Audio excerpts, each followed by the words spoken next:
জলের ভাপে নরম তুলতুলে ধবধবে সাদা স্পঞ্জি কেক খুব সহজে বাড়িতে বানিয়ে নিতে পারেন চায়ের সাথে খাবার জন্য।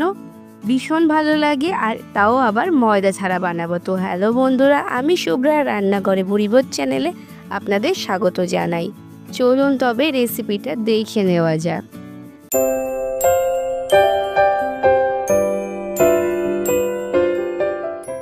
জলের ভাপে নরম তুলতুলে স্পঞ্জি কেক বানানোর জন্য প্রথমেই একটা মিক্সির জারে 2 কাপ পরিমাণে সুজি নিয়ে নিচ্ছি। আমি যে কাপটা নিয়ে মাপছি সেটা ঘরে থাকা একটা কাপ, আপনারা যে কোনো কাপ বা বাটিতে মাপ করে নিতে পারেন। এরপর সুজিটাকে মিক্সিতে একটু ঘুরিয়ে নিয়েছি, এতে সুজিটা একটু মিহি হয়ে যাবে, ঠিক এরকম। তবে একটু দানা কিন্তু থাকবে, একেবারে ময়দার মতো মিহি কিন্তু হবে না।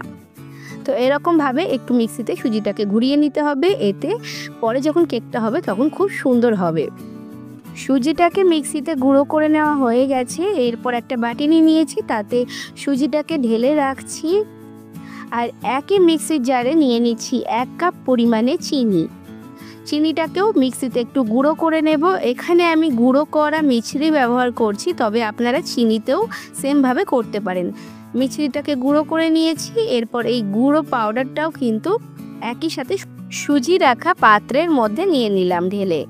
আর তার সাথে নিয়ে নিচ্ছি একই কাপ মেপে 1 কাপ পরিমাণে টক দই। আর এখানে আমি 1 কাপে 4 ভাগের 1 ভাগ তেল দিয়ে দিচ্ছি। এটা সাদা তেল দিয়েছি, অবশ্যই রিফাইন্ড তেল দেবেন। আর এরপর সমস্ত কিছু মিশিয়ে নিচ্ছি। আপনারা কিন্তু খুব সহজেই যে কোনো বাটি বা কাপ মেপে বাড়িতে এই কেকটা বানিয়ে নিতে পারেন। এখানে আমি 1/2 কাপ পরিমাণে রুম টেম্পারেচারে থাকা দুধ নিয়েছি, যেটা আগে থেকে জাল করা ছিল। অর্ধেকটা পরিমাণে দুধ দিয়ে আমি ভালো করে মিশিয়ে নিচ্ছি। আর তারপর আরও অর্ধেকটা দুধ এখানে আমি অ্যাড করে দিচ্ছি। আর এই দুধটা দিয়েও আমি ভালো করে মিশিয়ে নিচ্ছি। তবে আপনাদের ব্যাটার যদি খুব বেশি ঘন বা পাতলা হয় তাহলে 1 টেবিল চামচ দুধ বেশি বা কম অ্যাড করতে পারেন। এরপর খুব ভালো করে মিশিয়ে নিচ্ছি। আর আমি আপনাদের ব্যাটারের ঘনত্বটা দেখিয়ে দিচ্ছি, ঠিক এরকম হবে। এরপর ঢাকা চাপা দিয়ে রেখে দেবো স্ট্যান্ডিং টাইমে 10 মিনিট মতো। ততক্ষণে কেক মোল্ডটা রেডি করে নিচ্ছি। এখানে আমার এরকম একটা কেক মোল্ড ছিল, যেটাকে আমি 1 চা চামচ পরিমাণে তেল দিয়ে ভালো করে ব্রাশ করে নিচ্ছি। তেলটাকে খুব ভালোভাবে মোল্ডের গায়ে ব্রাশ করে নিতে হবে। আর তারপর এর মধ্যে দিয়ে দিচ্ছি 1 চা চামচ পরিমাণে আটা। আমি এখানে আটা দিয়েছি, আপনারা চাইলে ময়দাও দিতে পারেন। যেটাকে মোল্ডের গায়ে খুব ভালো করে লাগিয়ে নিতে হবে, ঠিক এরকমভাবে। এটাকে গ্রিস করা বলে। তো আমি কেক মোল্ডটাকে ভালো করে গ্রিস করে নিয়েছি। এক্সট্রা আটাটা আমি ঝেড়ে ফেলে দিয়েছি। এখানে একটা কড়াইতে কিছুটা জল দিয়ে দিয়েছি 1 গ্লাস পরিমাণে। আর এরকম একটা স্ট্যান্ড আমি রেখে দিয়েছি। এর বদলে আপনারা যে কোনো প্লেটও রাখতে পারেন, যাতে কড়াইয়ের সাথে মোলটা ঠেকে না যায়, তাই কিছুটা উঁচুতে রাখতে হবে। আর আমি কড়াইতে করেছি, আপনারা হাঁড়ি বা প্রেসার কুকার যে কোনো কিছুতেই বানাতে পারেন। এরপর গ্যাসের ফ্লেমটা বাড়িয়ে রাখবো, জলটা ফুটে ওঠা পর্যন্ত ওয়েট করব। আর এদিকে আমাদের ব্যাটার কিন্তু একদম রেডি, আগের থেকে ফুলে বেশ কিছুটা বেড়ে গেছে। এখানে আমি 1 চা চামচের 4 ভাগের 3 ভাগ খাবার সোডা দিয়ে দিচ্ছি। আর তার উপর 1 চা চামচ দুধ দিয়ে এটাকে অ্যাক্টিভ করে ভালো করে মিশিয়ে নিচ্ছি। আর খাবার সোডাটা বেকিং করার ঠিক আগে দিতে হবে। আর এখানে আমি 2টো এলাচের দানা বার করে মিহি করে গুঁড়ো করে নিয়েছি। এরপর সমস্ত কিছু আবারও খুব ভালোভাবে মিশিয়ে নেব। খাবার সোডা আগে দিয়ে দিলে কিন্তু এর কাজটা একদমই হবে না, তাই একদম বেক করতে বসানোর আগেই মেশাতে হবে। এরপর সমস্ত কিছু আমি খুব ভালো করে মিশিয়ে নিচ্ছি।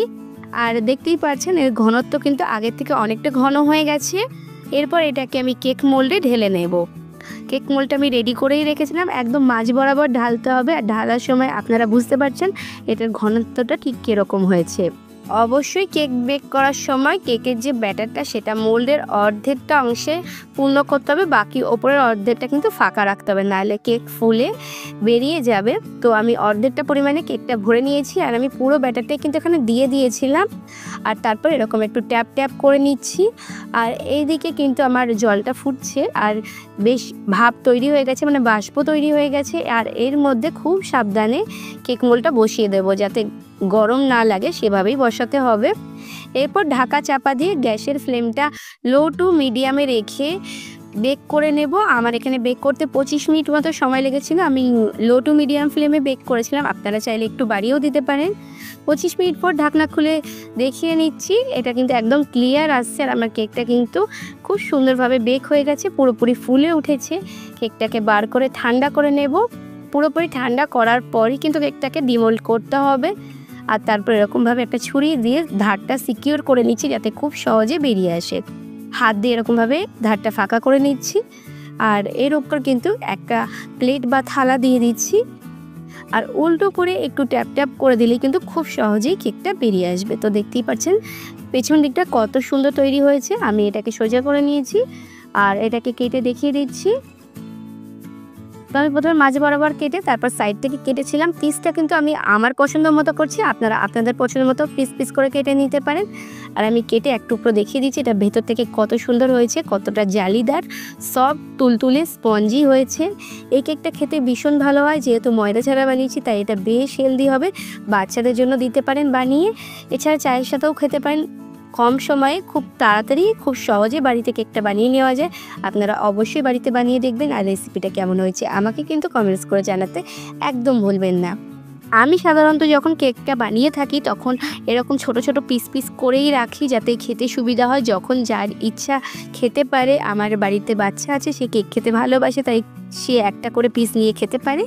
তো আমি এরকমভাবে কেটে নিয়েছি। তাহলে বন্ধুরা আমার আজকের রেসিপিটা কেমন লাগলো অবশ্যই কমেন্টস করে জানাবেন। ভালো লাগলে লাইক শেয়ার করে অন্যদের দেখার সুযোগ করে দেবেন। আর যদি এখনও আমার চ্যানেলটাকে সাবস্ক্রাইব না করে থাকেন তাহলে তাড়াতাড়ি সাবস্ক্রাইব করে পাশে থাকা বেল আইকনে ক্লিক করে দেবেন, যাতে পরবর্তীকালে চ্যানেলে যখন নতুন কোনো রেসিপির ভিডিও আপলোড করব সবার আগে আপনাদের ফোনে নোটিফিকেশন পৌঁছে যায়। আজকে এই পর্যন্তই, আবার আসবো অন্য কোনো দিন অন্য কোনো রেসিপি নিয়ে। ততক্ষণ ভালো থাকবেন, সুস্থ থাকবেন।